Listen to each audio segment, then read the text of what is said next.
Good morning, y'all. Justin Elliott here from Bucks Island, standing here with Phillip Faulkner Jr., owner of Avid Boats. He's going to spend a little bit of time with us this morning and walk us through the 21FS. This bay boat is amazingly gorgeous.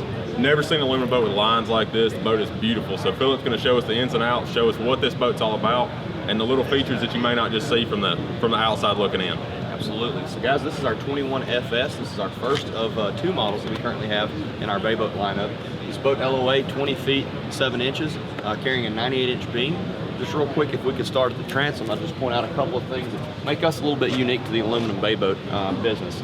So at first glance, you'll notice still a pad hull like you see in our bay boats, our bass boats, 4-inch offset transom. But the most important feature that I think is noteworthy is the fact that we have a 25-inch transom, which is very unique to the aluminum bay boat industry. For some people that might be new to the bay boat industry, what does that 25-inch transom do for us? So it helps us with a couple things. One, backwash, particularly in saltwater environments or even just some rougher water environments.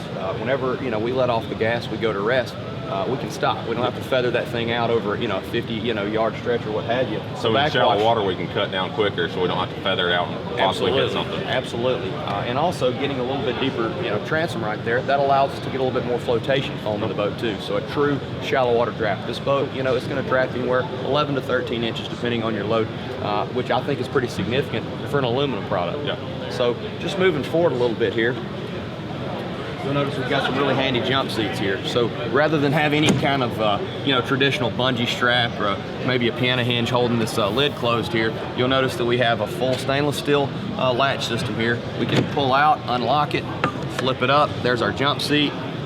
Easy to close, push it back, lock it back in place.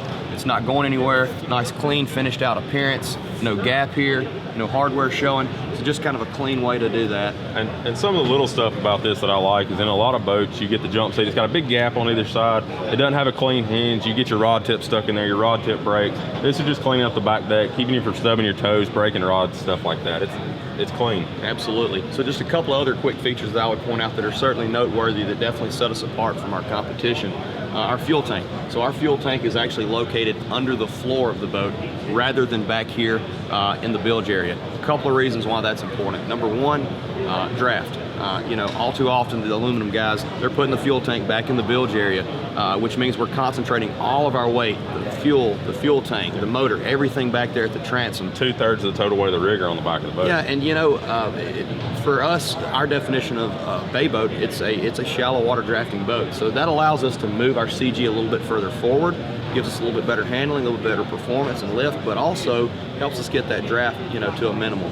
So definitely think that's noteworthy. And as a byproduct of that, what we get is we don't have to make that rear deck quite so large. It's still a nice large rear deck, adequate space for 2 fishermen on the back, but it allows us to put, a more traditional leaning post that you might see in more of a fiberglass product, and gives us an opportunity to put us a cooler right underneath it, and also gives us significantly better access to our rear live well, rather than having to go up under or around a leaning post. And the biggest thing I see different on your boat as opposed to a lot of your competition is the leaning post itself. Correct. Everybody else just mounts their leaning post to the back deck, and you're in kind of a squatting position instead of a full stand position. Correct. So by putting that fuel tank in the bilge like you see in the traditional aluminum boats, you basically just run out of real estate. You have to put it there. And so by putting that fuel tank under the floor, we're getting a lot of benefits from that. Not just a weight distribution, but also from a ergonomic layout standpoint. Makes pretty common sense to do that. So makes perfect sense. All right, so moving forward, you'll notice we definitely have a pretty unique console to the aluminum market. You'll notice it's a 2-piece console with a raised foot kick all the way around the entire console. Again, just trying to maximize space and fishability and walk around throughout the boat. Acrylic cell phone holder, stainless steel toggle switches with circuit breaker protection, room for flush mounted up to 10-inch electronics.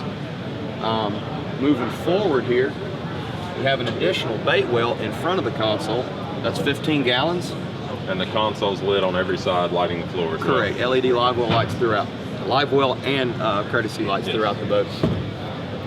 Moving further forward, 2 anchor lockers.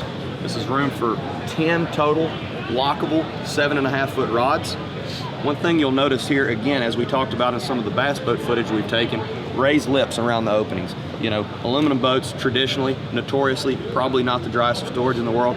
So, you know, our thought here is let's add this raised lip, let's keep water out, let's still keep the weather stripping on there, and you know, let's make this some dry storage. And in my opinion, this is even more important on this boat as opposed to the bass boats, because we're not dealing with salt water coming in that boat. Absolutely. We're dealing with salt water coming in this boat. You don't want that stuff sitting in your rod box and getting on your reels while you're going home from the coast. You need them to stay dry and keep your stuff in good condition. Absolutely. So actually we developed our bay boat first. So this raised lip that we came out with first, you know, we took that idea, actually incorporated that into our bass boat, but certainly even more important on this model for sure. Yes. Another super unique feature that I would like to point out, I'll just hop up here real quick.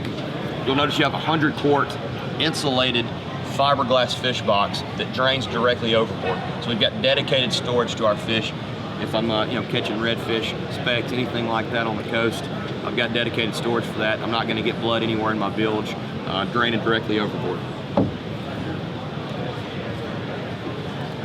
So moving forward, rather than just put a dedicated anchor locker in there, a lot of guys running, you know, spot lock on their trolling motors now, power poles. Anchors are still certainly relevant, and we certainly have anchor storage, but we decided to go ahead, open that hatch up. Let's make it more than just an anchor locker. Let's make it a bigger storage hatch. Let's try to maximize our storage throughout the boat. So you're fishing throughout the day, you get it figured out, you know what you're throwing, you keep breaking off, you can keep that stuff right there where you can get right back to it real quick. You don't have to go to the back of the boat or go to your tackle box. You can just open that compartment, get your stuff out, go right back to fishing. Storage is king, so we're just trying to efficiently maximize our use of space throughout the boat, bringing more value to the product. Yes.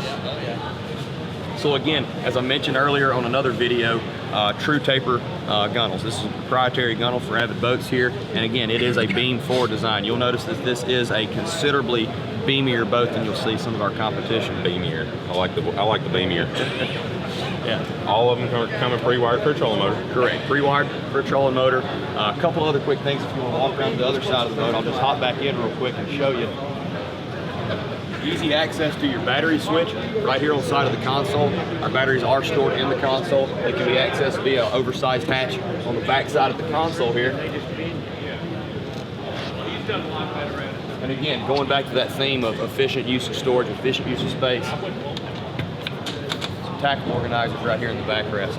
Smart. Which also doubles as great access to your wiring inside your console as well from a rigging standpoint. Yes. Anyone adding accessories, easy to get in there, easy to maintain, and certainly adding a little bit more storage.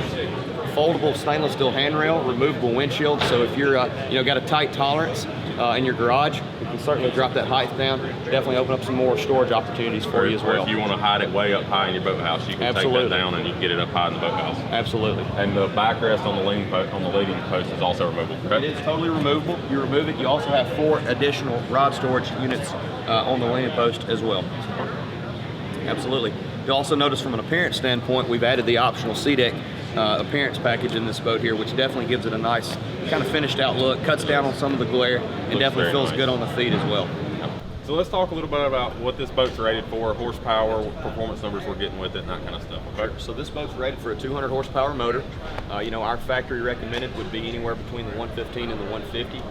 Certainly adequate. We can make it a 200, no problem. For the guys that like to go fast, we can make that happen. But just to quickly share a couple of performance numbers with you. The 115 show that you see pictured on this boat, 47 miles an hour.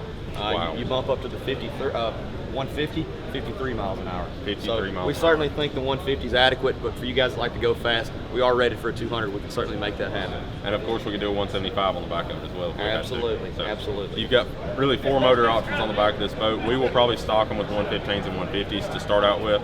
But if we get a request, we can always call you and order a boat with 150, 200, whatever you want on it. Absolutely, we can do it.